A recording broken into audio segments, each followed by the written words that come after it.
Praise the lord. ખ્રિસ્તમાં ભાઈએ તથા બહેનો, દિવ્ય દયા અને દિવ્ય સંદેશમાં તમારું સ્વાગત છે.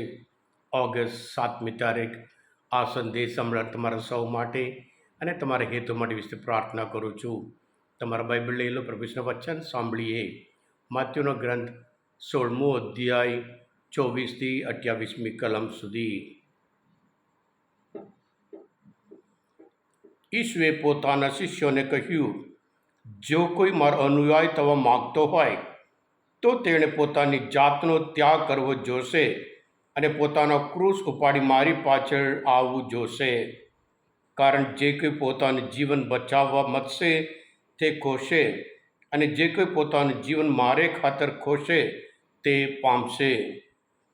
કોઈ માણસ આખું જગત જીતે પણ પોતાનું સાચું જીવન ખોઈ બેસે તો એમાં એ ખાટ્યો શું? માણસ પોતાનું સાચું જીવન શું આપીને પાછું મેળવશે? કારણ માનવ પુત્ર તેના પિતાનો મહિમા ધારણ કરીને તેના દેવદૂતો સાથે આવનાર છે, અને ત્યારે દરેક માણસને તેના કાર્યો પ્રમાણે બદલો આપનાર છે. આ પ્રભુની વાણી છે, તે આપનો આધાર છે. ખ્રિસ્તમાં ભાઈ બહેનો, પ્રભુ ઈસુનો સંદેશ, પ્રભુ ઈસુનો ચમત્કાર, આ બધું જોઈને એક જાતનું એટ્રેક્શન ઘણા બધા એમની પાછળ આવે છે. એટલે પ્રભુ હવે સ્પષ્ટતા કરે છે, મારા શિષ્ય તમારે થવાનું હોય તો પછી નંબર 1, નંબર 2, નંબર 3, જે કોઈ મારો અનુયાયી તો માગતો હોય તેણે પોતાના જાતનો ત્યાગ કરવો જોશે. શું છે જાત? જાત એટલે મરવાની જરૂર નથી. ત્યાગ કરવો એટલે જાત એટલે દરેક વ્યક્તિમાં જે પોતાનો સ્વભાવ હોય, સ્વાર્થ હોય, અહમ હોય, અહંકાર હોય, અભિમાની હોય, ગુસ્સો હોય, નફરત હોય, બદલો લેવાનો વલણ હોય અને દુન્યવી લાલચ હોય, આ બધું જાત છે. આ જાત આપણે ત્યાગ કરવાનું છે, જેથી કરી આપણે પ્રભુ ઈસુ માટે પ્રથમ સ્થાન આપી શકીએ છીએ. જ્યારે પ્રભુ ઈસુ માટે પ્રથમ સ્થાન આપીએ, આ બધું ધીરે ધીરે સેકન્ડરી બીજા સ્થાનમાં આવશે.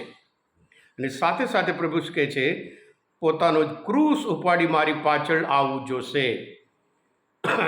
એટલે પોતાનો ક્રૂસ ઉપાડી એટલે આપણે જે આપણા જીવનમાં સામાન્ય રીતે જીવનમાં જે તકલીફ હોય, મુશ્કેલી હોય, સમસ્યા હોય, સંકટ હોય, સંઘર્ષ હોય, સામાન્ય જીવનમાં એ બધું આપણે ઉઠાવી જીવનમાં આગળ વધવાનું છે.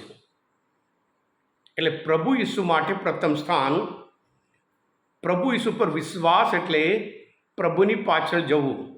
પ્રભુ જેવી રીતે જીવ્યા એવી રીતે જીવવું. પ્રભુના મૂલ્યો છે એ પ્રમાણે આપણે જીવવાનું, એ પ્રભુમય જીવન છે, શિષ્ય છે.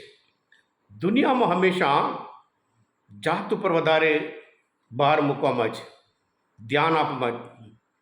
તો તારી જાતને સાબિત કર, તારી જાતને આગળ દફાવો,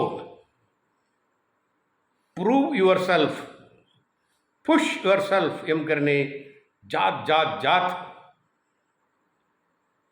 પ્રભુ ઈસુના શિષ્ય માટે જાત નહીં, પ્રભુ પ્રથમ સ્થાન છે.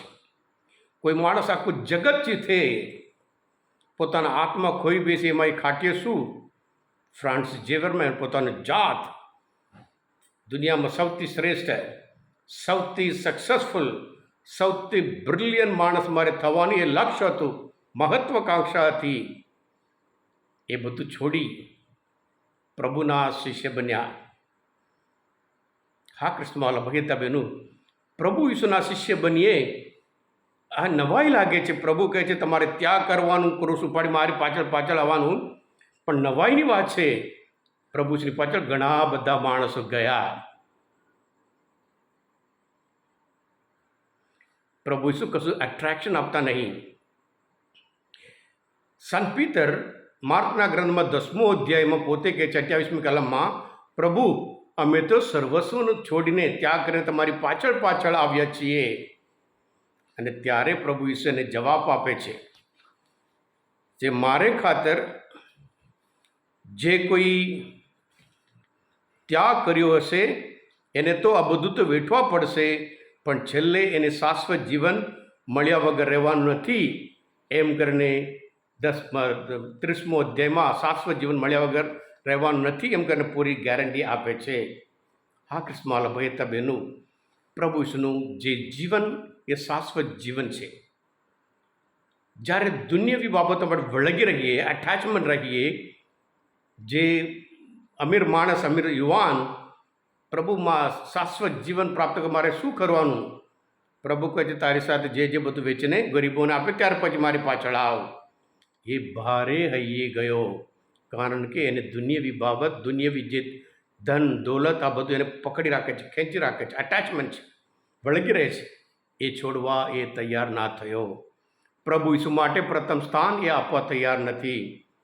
હા ક્રિસ્માલા ભાઈ બહેનો, આપણે પણ હંમેશા પ્રભુના સંતાન તરીકે પ્રભુ જેમ જીવ્યા, પ્રભુ છેલ્લા ભોજનમાં પોતાના શિષ્યને પગ ધોયા પછી કે જેમ મેં કર્યું એમ તમારે પણ કરવાનું છે. દુનિયામાં અહમ બતાવે, અહંકાર બતાવે, અભિમાની બતાવે, પણ પ્રભુ તો નમ્ર. પ્રભુના શિષ્ય પણ નમ્ર થવાનું છે. નમ્ર પરમ સુખી છે, તેઓને ઈશ્વરના દર્શન થશે. હા ક્રિસ્માલા ભાઈ બહેનો, આજના મનચંદ્ર શાસ્ત્ર પર સમજવા માટે, પ્રભુ ઈશ્વર ઓળખવા માટે મદદરૂપ થયા હોય, તમે પોતે દિવ્ય દયા અને દિવ્ય સંદેશ સબસ્ક્રાઈબ કરજો અને બીજા માટે પણ ફોરવર્ડ કરજો, કારણ તમે બધા આશીર્વાદિત છો, અભિષિક્ત છો. પ્રભુ ઈસુ, હું તમારામાં વિશ્વાસ રાખું છું. બોલો દિવ્ય દયાનું જય. God bless you all. Jesus, I trust in you.